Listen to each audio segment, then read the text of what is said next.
Bom dia, turma do terceiro ano do ensino médio do Colégio Alexandre Dumas. Aqui é a professora Esther com a matéria de redação. Iremos dar início ao nosso conteúdo da avaliação conclusiva de redação da primeira unidade. Beleza? Então vamos lá. Nós temos aqui qualidades e defeitos de um texto. O nosso objetivo é a redação nota 1000. Certo? O meu objetivo é deixar vocês com total estrutura para que venha redigir sim um texto nota 1000 na redação do Enem. Certo? Então, eu trouxe aqui para vocês qualidades e defeitos de um texto. O que o meu texto precisa para que eu alcance essa tão sonhada nota 1000 e defeitos, o que o meu texto não pode ter, certo? Então vamos lá. Eu tenho aqui 7 elementos, 7 qualidades que eu preciso compreender, entender, certo? Para que eu venha escrever um texto nota 1000. Vamos lá. Primeiro, concisão. Professora, o que vem a ser concisão? Vamos lá, de uma maneira, tentar simplificar ao máximo para que vocês possam entender o que é um texto conciso. O que vem a ser uma concisão? O que não pode ter, vamos ver. Sabe aquele candidato, aquele aluno que gosta de escrever, ele, na verdade, ele transforma tudo em uma verdadeira redundância. Ele escreve, um excesso de informações, na verdade, informações totalmente desnecessárias, apenas para quê? Preenchimento de linhas, né? É um erro muito grande. Um texto conciso, ele não pode ter isso. O que é a concisão? A concisão, justamente, eu vou eliminar todas as palavras desnecessárias do meu texto. Ô, professora, então significa que eu devo escrever pouco para que tenha concisão? Não. Não é escrever pouco. É escrever o necessário. Certo? Então, o que eu preciso evitar, o que eu preciso cortar é a redundância. Eu preciso cortar é o excesso. Beleza? Certo, vamos lá. O segundo vem aqui com a correção. Correção, professor, eu preciso ter correção, não. O meu texto precisa ser correto. Para que o meu texto venha a ser correto, a minha produção venha a ser correta, o que é que eu preciso fazer? Eu preciso me livrar daqueles desvios de linguagem. E quando ocorre esses desvios de linguagem, certo? Sabe quando a gente tem dúvida? Na grafia. Quando temos dúvida lá na flexão das palavras. Sabe aquela flexão, a flexão do plural do substantivo? Poxa, como é que eu vou colocar, principalmente os substantivos compostos? Vai para o plural de que forma? Os dois elementos irão plural, o primeiro ou o segundo. Então, tudo isso aí está dentro de quê? Da correção do texto. Eu preciso que o meu texto esteja correto. E para isso, eu preciso conhecer o quê? A nossa gramática normativa. Beleza? Então, vem aí. A correção nada mais é que o conhecimento das regras gramaticais. Vamos para o próximo. Concordância. Você já sabe que tem a concordância verbal e a concordância nominal, certo? Lembram aí? Concordância nominal está se referindo aos nomes, né? Está se referindo à concordância entre as classes das palavras. Concordância de quê, professora? Concordância de gênero, concordância de número, certo? Concordância verbal. A concordância verbal já vem o quê? Já está falando, né? Verbo. Já está falando aí do verbo, mas detalhadamente o que vem o verbo vai concordar com o quê? o verbo sempre vai concordar com o sujeito. Na concordância verbal, o verbo vai concordar com o sujeito. O verbo vai concordar em quê? Ele vai concordar em número, ele vai concordar em pessoa, certo? Beleza. O próximo vem a regência. A regência eu também tenho regência verbal e regência nominal. Para a regência, eu preciso estudar as preposições. Qual preposição rege aquele nome? Qual preposição vai acompanhar? Qual preposição rege aquele verbo? E qual o erro mais comum? É a preposição a. Por que a preposição a é o erro mais comum? Vou lhe dizer, por causa do emprego, quem indica a crase. Entendeu? O emprego do acento. O emprego do acento que indica a crase é o que mais aí os candidatos erram. Poxa, será que aqui tem crase, aqui não tem crase? Então vem aí a regência. Colocação dos pronomes. Colocação pronominal, vocês lembram aí, né? Da próclise, da mesóclise, da ênclise, beleza? Então eu tenho a colocação pronominal, sabe aqueles pronomes oblíquos átonos? Mi, ti, si, nus, vos, lhe, não é isso? Lhes, o, a, os, as. Os pronomes oblíquos átonos, eles, na linguagem coloquial, ele é utilizado no início de palavras. Eu digo assim, te amo. Isso na linguagem coloquial está correto.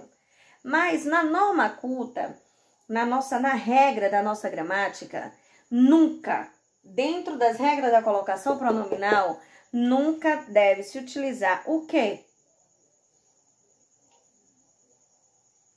Nunca se deve utilizar. Olhe, presta bem atenção, nunca se deve utilizar um pronome oblíquo no início de frase.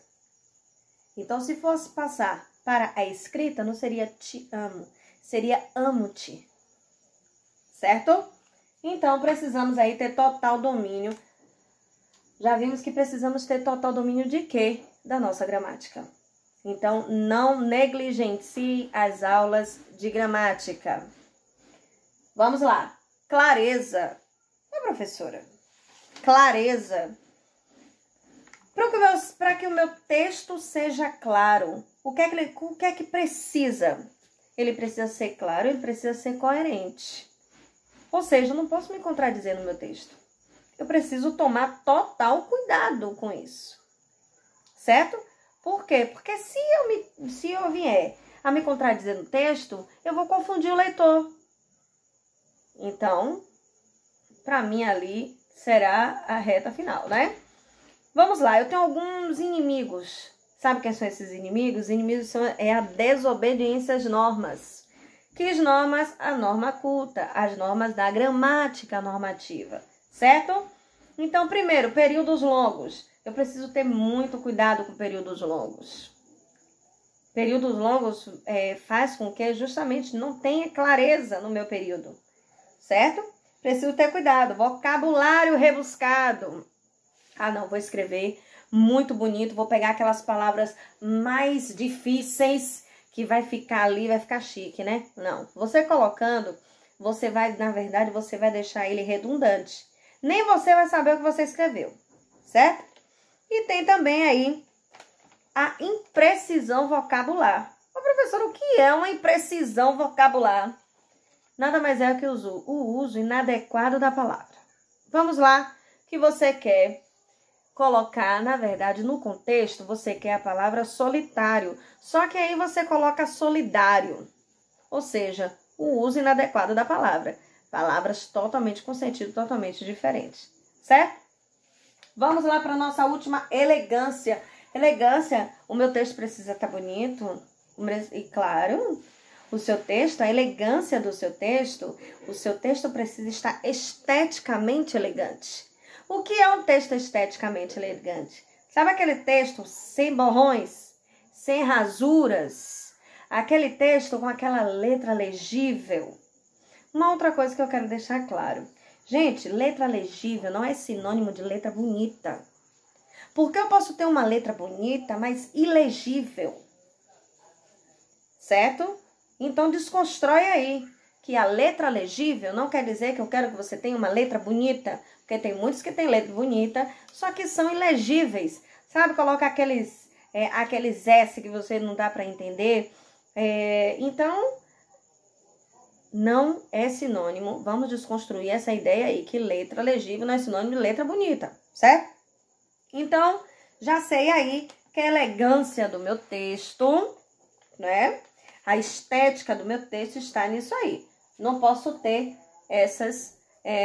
no caso, esses borrões, essas rasuras, eu preciso ter muito cuidado. Por isso que eu oriento a vocês fazerem o quê? Façam o quê? Rascunho, certo? Beleza? Vamos lá agora para o defeito. Aqui é o que você precisa. Você precisa ter no seu texto. Você precisa dominar tudo isso aqui para chegar à redação nota 1000. E você precisa também saber de tudo isso aqui, desses defeitos, para que você não cometa eles no seu texto também, certo? O primeiro, prolixidade. A prolixidade, ela é ao contrário da concisão. Vocês lembram o que é a concisão? A concisão justamente é você fazer o quê? É você escrever o seu texto com objetividade, certo? É você não fazer o quê? O famoso, aquela enrolação famosa, né? Escrever, apenas para ocupar ali espaço. Então, a prolixidade, ela é o contrário, né? O contrário da concisão. A concisão eu preciso escrever pouco e escrever o quê? Escrever o essencial. Já a prolixidade é quando você faz o contrário. É quando você escreve desnecessariamente, o seu período fica redundante, certo? É a prolixidade. Muitos cometem esse erro aí, cometem esse defeito, que é a prolixidade, certo? Obscuridade. Professora, eu já sei, já dá para entender aí que a obscuridade é algo que eu não estou conseguindo enxergar, é algo que eu não estou conseguindo, que eu não estou conseguindo ver, sim. A obscuridade, por muitas vezes, ela é pior do que a ambiguidade. A ambiguidade é o duplo sentido. A obscuridade, ela é pior. Por quê? Porque a ambiguidade dá para você ainda entender duas situações. E a obscuridade não dá para você entender nada, certo? Não dá para você, por muitas vezes, nem imaginar o que é que tem ali. Então, vou lhe dar duas situações, dois motivos, que você pode aí... Não, três. Vou lhe dar 3 motivos para você cometer uma obscuridade. Má pontuação, você vai ler e você não vai entender o que tem ali. Você tem também uma linguagem, lembra da linguagem rebuscada? Eu não posso, eu vou estar escrevendo de uma forma tão linda, né? Tão com aquelas palavras que nem eu sei o que significa. E o que é que vai acontecer? Não vou entender, eu vou entender nada do que eu estou escrevendo. E os períodos excessivamente longos. Você não põe ali o ponto, né? O ponto de continuação, você não encerra o seu período e você só vai vírgula, vírgula e vírgula. E assim vai. Então, a prolixidade foi obscuridade, pleonasmo. Pleonasmo, você sabe que é o quê? O pleonasmo é um exagero? Não. O pleonasmo é você repetir o que já foi dito. O pleonasmo nada mais... Os mais comuns é a gente lembrar de que entrei lá dentro, fui lá para fora, subi lá para cima, desci lá para baixo, não é isso, certo? Mas, professora, ninguém vai escrever uma situação dessa em um texto, não é isso? Mas eu vou lhe dar outros tipos de pleonasmo que o pessoal gosta muito de escrever nos textos. Por exemplo, há tanto tempo atrás. Se há tanto tempo, é claro que foi atrás. Se faz tanto tempo, é claro que foi atrás. Não está no presente nem no futuro. Um outro, ganhou de graça. Se você ganhou, é claro que foi de graça. Uma outra situação, 2 irmãos gêmeos. Já escutei muito isso, 2 irmãos gêmeos. Se são gêmeos, são 2 irmãos. Uma outra, hemorragia de sangue. Eita, Jesus, hemorragia é claro que é de sangue. Então, essa redundância, quando se trata aí da área da saúde, né? Quando vai escrever dentro dessa temática, o pessoal gosta muito aí de escrever, certo? Agora eu vou lhe dar um exemplo de uma redundância. No caso de uma redundância, eu vou lhe dar um exemplo de um pleonasmo, né? No caso de repetir o que já foi dito, mas para deixar a nossa mensagem, vamos dizer assim, para tornar a nossa mensagem mais expressiva. Os nossos filósofos, né? Presta atenção. E rir meu riso e derramar meu pranto. De quem é essa frase? Vinícius de Moraes. E rir meu riso, derramar meu pranto. É claro que você tem aí um pleonasmo. Ele repetiu o que já foi dito, mas de uma forma para deixar o quê? Para deixar, ele veio trazendo a estilística da nossa gramática, certo? Para deixar a mensagem mais expressiva. Vou lhe dar outro exemplo. Diz assim, a mim ensinou-me tudo. Também demais, né? Mas acontece que foi o nosso Fernando Pessoa. Então, isso, ele apenas aí, ele veio trazer uma expressividade na mensagem. Então, também não está errado, certo? Vamos lá. Passei pelo pleonasmo ambiguidade. A ambiguidade eu já sei que é a duplicidade de sentidos. Eu preciso evitar a ambiguidade. Eu preciso ter cuidado com a ambiguidade no meu texto, né? Vou lhe dar um exemplo. O guarda deteve o suspeito em sua casa. Na casa do guarda ou na casa do suspeito? Então, eu posso entender, eu posso ter essas duas interpretações. Então, eu preciso ter cuidado no meu texto com a ambiguidade. Beleza? Incoerência, professor, o que vem a ser a incoerência? A incoerência é você se contradizer. Eu não posso me contradizer no meu texto. Se eu estou afirmando que é uma coisa, eu não posso logo no meu parágrafo, ou no mesmo parágrafo, no próximo período, eu me contradizer. Eu preciso ter muito cuidado com isso aí. Então, para que isso não aconteça, eu vou fazer o quê? Eu vou reler o meu texto mais de uma vez, certo? Agora, para que aconteça a incoerência, eu preciso desrespeitar as normas da nossa gramática, a norma culta, certo? Eu vou desrespeitar a gramática de que forma? Na ortografia, na regência, na concordância, beleza? Pois é. Por exemplo, eu vou lhe dar um exemplo. Eu quero lá colocar a palavra retificar, porque é corrigir. Mas eu acabo escrevendo ratificar. Ratificar não é corrigir. Ratificar é confirmar. Então, eu fiz o quê? Eu desrespeitei a norma da minha gramática. E isso, eu trouxe o quê? A incoerência para o meu texto. Beleza? Vamos agora. Cacofonia. Professor, o que é cacofonia? É um vício de linguagem, gente. Vício de linguagem, e isso. A cacofonia, ela representa um som engraçado.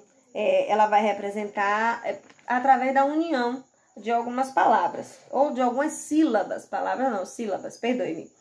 Vou lhe dar um exemplo. Por que é que corrigimos quando a pessoa diz assim, eu vi ela essa tarde? Eu vi ela, o som que soa é viela. A palavra viela. Então, isso é cacofonia. Por isso, não é permitido. É um vício de linguagem. Eu vou passar para vocês alguns vícios de linguagem que cometemos no nosso dia a dia. Depois do vício de linguagem, vem o quê? Eco. Gente, o que é o eco? O eco é nada mais que uma repetição de palavras. Quando você, em um ambiente fechado, você fala uma palavra, soa o quê? O eco, que é a repetição daquela palavra ali, certo? Então, fechamos aí com 7 também, são 7 defeitos que eu preciso ter muito cuidado para que eu não venha escrever no meu texto. Eu falei para vocês que eu iria citar alguns vícios de linguagem. Vícios de linguagem. Vícios de linguagem, vocês que estão prestes a aí muito perto do Enem, vocês que estão bem perto do Enem, vocês aí precisam vou passar para vocês alguns vícios de linguagem, vícios linguísticos. E preciso que vocês pesquisem melhor sobre eles. Entendam esses vícios linguísticos, certo? Primeiro vem aí, barbarismo. Poxa, professora, o que é o barbarismo? É o uso incorreto das palavras.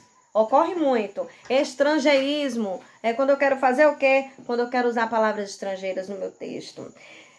Vem o pleonasmo, acabamos aí de falar sobre o pleonasmo. O pleonasmo é o quê? A repetição, não é isso? A repetição desnecessária aí das informações. Eco, também acabamos de falar do eco, né? Que é a repetição de quê? A repetição de palavras aí. Hiato. Ô, professor, hiato não tá lá na fonologia, não. O hiato aqui é a repetição de vogais, certo? Colisão também, um vício aí, um vício linguístico. Se hiato é repetição de vogais, a colisão é uma repetição de consoantes. Ambiguidade, duplicidade de sentido, já tivemos aí também. Solecismo, isso, erros gramaticais. Quando eu colocar lá no texto, eu colocar lá na sua redação que ocorreu solecismo, é um vício que na verdade ali é um erro gramatical. Estamos aí com plebeísmo. Que é isso? Uso de palavras de baixo calão. É um plebeísmo, certo? E temos também o gerundismo. Lembra lá? Lembra do gerúndio? Aquelas palavras terminadas em ando, endo, indo, não é isso? Muito bem. Nós estamos terminando aqui a nossa primeira parte dos conteúdos da avaliação. Estamos encerrando da nossa avaliação conclusiva, certo?